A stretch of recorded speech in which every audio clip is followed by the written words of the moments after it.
You're listening to the official podcast of Asbury University, produced by students with God-honoring conversations that inform, edify, and encourage. This is Asbury. We explore culture and current topics through a Christian worldview, promoting a well-balanced life, and we empower our community to belong, become, and be set apart. I'm your host, Abby Lobb. Welcome to This is Asbury.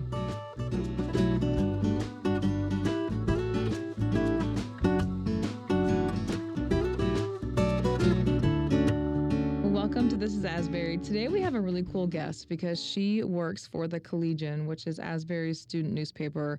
This has a soft spot in my heart because I also worked for my college paper. I think all 4 years I was in school, and so I love meeting fellow college newspaper people. So welcome, Kaitlyn McCracken. You're a junior studying English and sociology. So the reason I wanted to talk to you is because you had a great column in the Collegian about ChatGPT, and you were like, enough. We're all over it.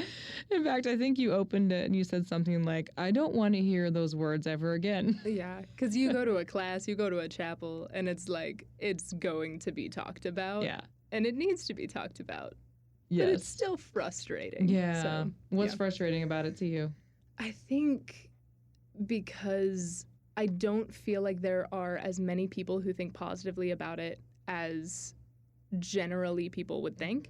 And I think especially as a student, to be fair, I am a completely skewed sample because largely what I do is the realm where jobs could be lost. And largely the things I want to do are going to be the things most influenced by this, like writing. Well, and you actually enjoy to write. Yes. Whereas some people don't. Yeah. And I think that it's frustrating because to me, it seems so obviously negative.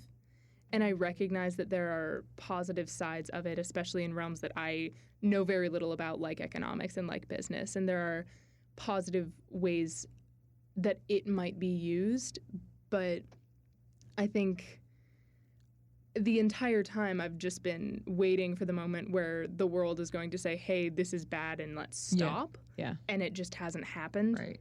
And it's continuing to go on. And as it continues to go on, and as ChatGPT and other AI programs continue to get stronger and better, it's especially scary because I work for the Collegian, but I work for the Asbury Review, which is our creative outlet. So that's where we publish poetry and creative nonfiction and fiction pieces. And I did not realize that we're having to now have this conversation surrounding those creative pieces because I always assumed these can emulate a kind of analytical kind of writing that you see in newspapers. That's a very, very common thing that I wasn't necessarily surprised by. But when I was hearing that larger literary magazines are now having to put statements in their submission information against it, I didn't realize that it's getting better at things like poetry and things that take a lot more humanity to create. Because now the issue is that you can say, write me a poem. You can say, write me a poem, and it might write you a little silly limerick. But now you can say, write me a poem in the style of Wendell Berry. And it's going to spit something out. Yeah. And in a way, on the surface level, that can look so accurate that it is actively growing and spreading. And I think if we don't start taking steps back soon, this problem is going to get infinitely worse very quickly. Yeah, because it takes away jobs, but it also takes away from the human experience. You said in your column, you described AI as, quote, a failed attempt to make the human experience easier. Can you explain that view? I think that's brilliant. Yeah, I think I said something about, like, I would love for us to be able to write it off and just say that it's not to add meaning to anything. It is to make life easier. Like automation. Yeah. I don't know if I used this in the article. If I didn't, I probably should have. My dad is a pastor and used the illustration that I'm sure he got from somewhere else of us being a microwave culture, and the idea that as things continue to get faster for us, we get less and less patient. So our chapel speaker today talked about the average, you will wait 7 seconds for a movie to download, and if it doesn't, you will find another movie. Wow. So we live in a very, very fast culture. I think the issue with the ChatGPT conversation is it boils down to, like, yeah, you're right, this will make our lives easier. Is that better? Yeah. And I think it addresses some much larger cultural questions that we have to ask of not just is this easier, because I think unanimously we could say it will make life easier. I think my guiding question for the article and for how I think about AI and ChatGPT is, where do we sacrifice meaning for ease? Yeah. Well, your generation, not like ChatGPT has been around since you were kids, but you have grown up in a culture where everything is easy. I mean, you've grown up with phones, you've grown up with streaming, you've grown up with everything to make your life easier. But would you say that you feel like your generation, you're better off as a result? I feel like we're a generation riddled with anxiety, Right? because we move so fast, Right. and because things became easier, so the Yes. expectation became higher. Yes. The expectation was probably do more as a result. Yeah, exactly. We no longer have to research a paper in the library for hours and hours. So yeah, there's a way that became easier, but where did the expectation get lower and where did it get higher? And I think with how fast culture has begun to go, the expectation is that we move quickly. Our generation has not really known much else. Yeah. So I think when I have conversations with people who are in older generations and they make these comments about like, well, I think your generation is so riddled with anxiety because A, B, or C, the world changing and all these events. And I also think it's like, sometimes I'm the first to call out issues with my generation, but I think sometimes I'm like, largely we are dealing with the consequences of a society that you created. Right. Previous generations have created a society that is so fast moving, so success oriented over happiness oriented. And I find that really interesting. I think that is why we see the largest amount of suicide rates among the most successful people. Right. Because we have misconstrued success for happiness. And we now, Generation Z and below, we are dealing with the consequences of that. And I think in a way it's, things like this are so appealing to our generation, because if we can't have the meaning, because that's already kind of been like siphoned out, if we can't have the meaning, at least we can have more ease.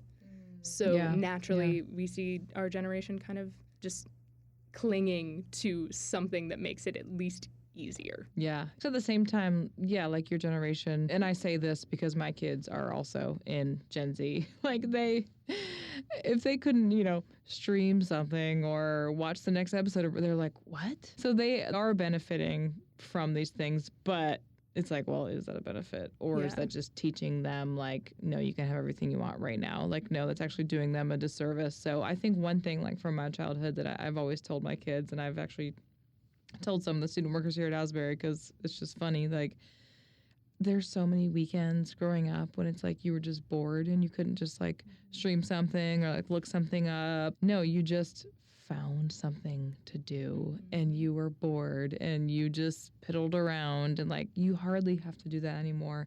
But like what you learn from that experience, and also just like the peace that you get from it, you can't replace that with anything else. And the reality is, like, when you're bored, that's when you have the best thoughts. Yes.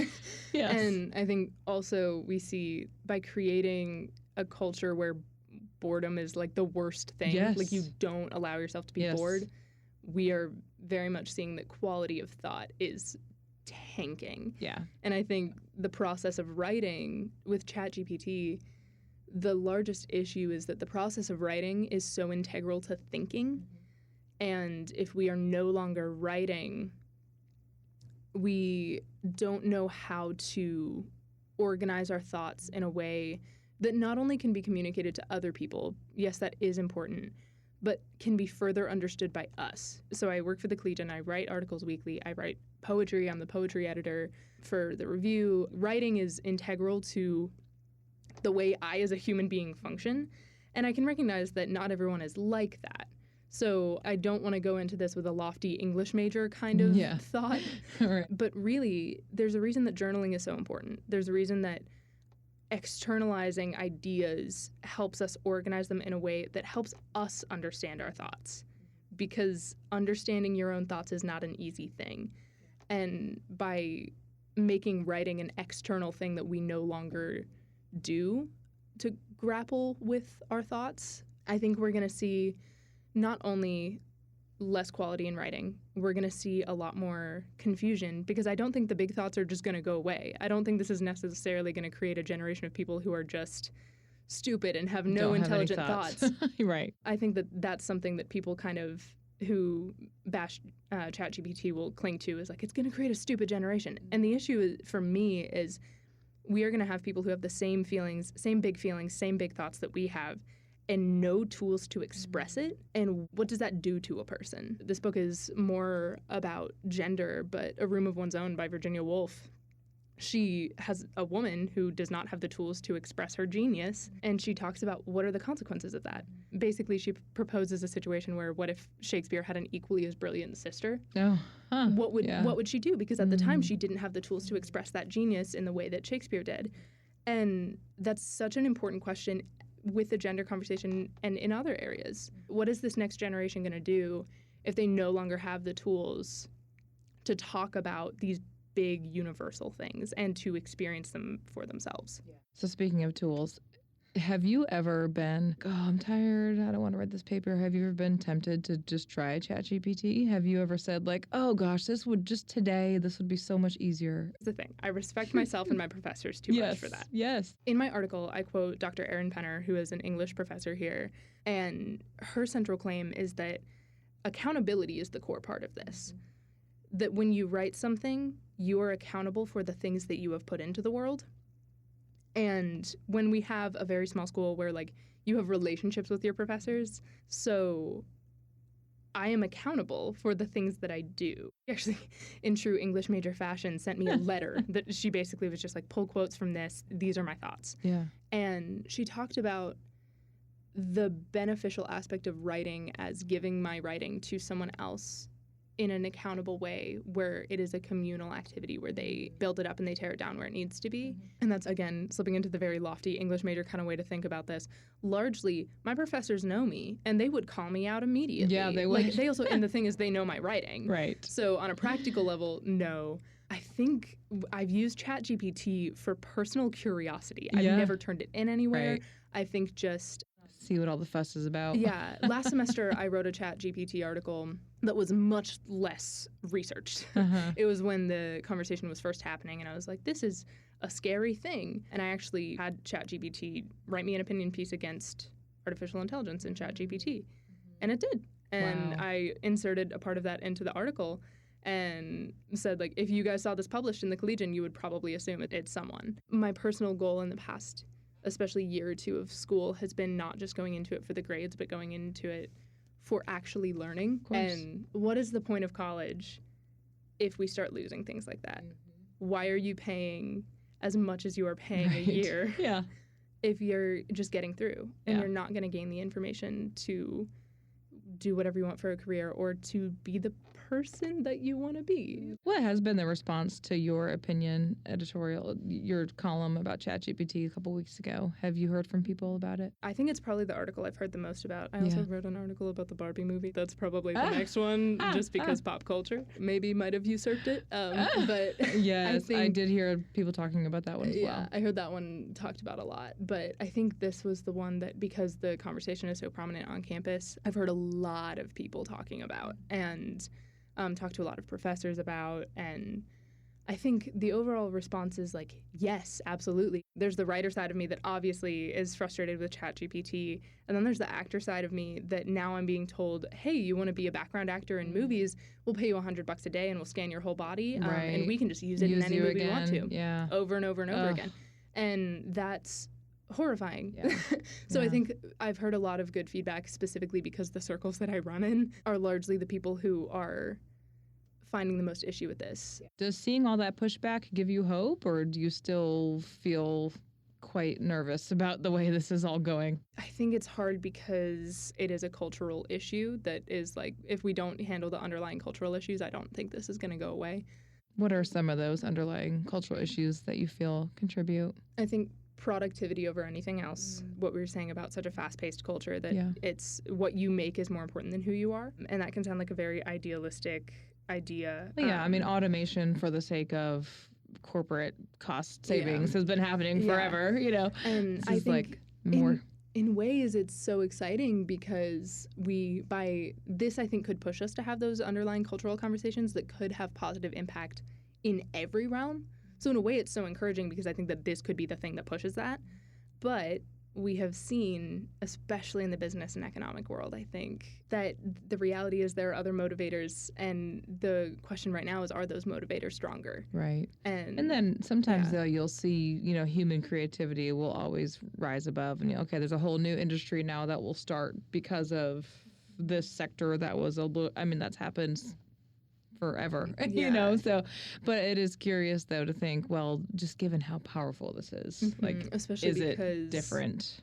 I think it was actually Dr. Brown that said this, but he kind of pointed out that every single time this has happened, it's created something. Right. But then this is new. This is a step above what that has been before, because it's a bit more alive. Yes, right? I still handwrite sometimes because it helps, but that was still your thoughts going out into the world. This is integrally changing that in a way that's, I think, very, very scary. And I also just think that with the productivity over all else, we also have the money over all else.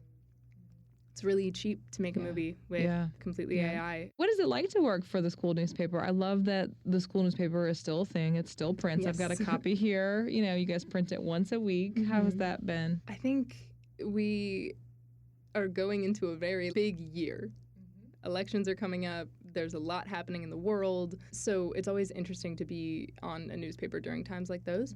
I also think just with Asbury and the shifts happening after Revival, it's been a really good chance to kind of talk about the reality of change that's going to happen. It's a really cool opportunity for students to grow. Every meeting we have, we try to focus on campus news, then local news, then world news. Because if you want world news, you can go anywhere. Right. But nothing can do local news and community news like a newspaper that solely does ours. So I think that that's a really cool opportunity for us. Yeah. Oh, I mean, I read it to find out what's going on, especially among students, because I don't always know. About? Exactly. Yeah. I mean, that's why we're having this conversation right now.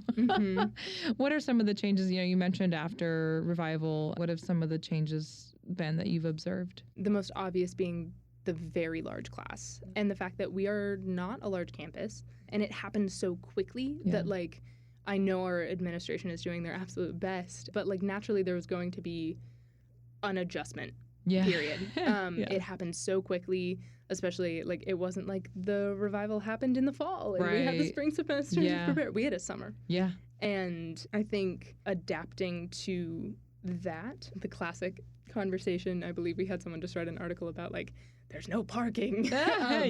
But on a which always cracks me up because I went to college in the middle of a city and there was never parking. No, and it's because every other college I applied to, freshmen weren't even allowed to have cars. Yeah, so there was no space. And now I was like, oh, that's so stupid. And now that I'm seeing it, I'm going, that's why. Oh, that's why. Okay, I understand. But I think there's the very practical levels of that. Long lines at the cafeteria. I did notice that the first week, whoa, look at that line. Seems like they've gotten it under control. I think it's particularly noticeable because we also, last freshman class was also larger. And so I think now it's classes were a little bit smaller and they're leaving to usher in larger classes. So overall campus feels a bit more cramped. So we've written about the practical aspects of that, but also a change in dynamic of students. For better or for worse. I think that there's a conversation going on right now about the Revival was good and spiritually pushed us. Let's not worship Revival. We are worshiping a God who works through the everyday and the mundane. Yeah. And I think there are a lot of students who, with this freshman class, there have been some rumblings of let's make it happen again. Oh, yeah. And I think, first of all, that phrase, let's make it happen again. Yeah. Problematic for many reasons. I think that's probably happened after every single historical Revival event at Asbury.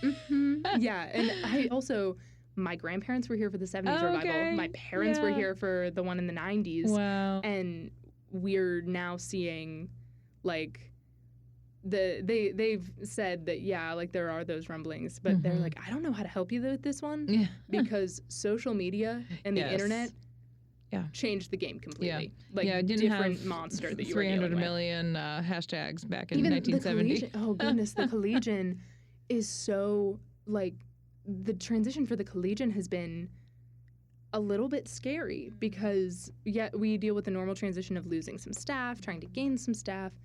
We also gained thousands and thousands You of really followers. did. People, yeah, reporters who were coming to me would reference articles in the Collegian. Yeah, and so like with the attention on the Collegian, that's really scary. It's intimidating. But you guys are doing a great job, though. Yeah, and I think we have a very strong staff. And the revival showed us just how much the Collegian is. No, it's not the New York Times. We don't write all of these articles about major world events because that's not what we're made for. We have a local paper to cover local things, and we can't do that like anyone else. Yep. And I think that has pushed the Collegian to try to grow in that aspect, talk about what the students are talking about, whether it be news, opinion, feature. Like, as opinion editor, I really want to focus more on really addressing the conversations among students. Because it's great when you have the, like, generic, what we call evergreen topics that, you can read those and go, that's interesting. What's going to get a student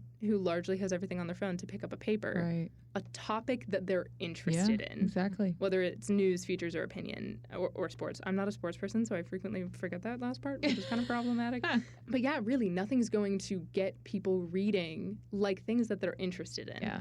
Well, and that's just your one act of rebellion against ChatGPT. You know, we're going to do this, we're going to do it really well, and students are going to care about this, and a robot didn't write it. So. And I think that's why in my personal writing style, I've noticed myself gravitating a little bit more toward less formal, because I want people who read that to know that it was me. I want to leave what Prof. Manieri's, our journalism prof, he refers to it as the like fingerprint of the writer. Yeah. And I'm trying to prioritize that more when I'm editing with people who are contributing as well. Like, what you're saying this in a very formal way. What do you have to say? Because I don't just want to hear the ideas, I want to hear you. And I think that's obviously opinion.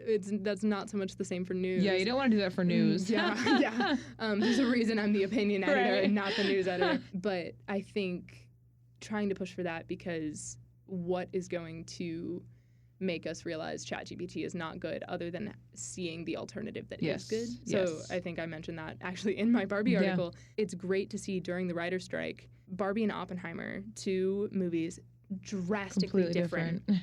And completely in the voice of their creators. Yeah. You cannot have artificial intelligence come up with something like those 2 movies. Yeah.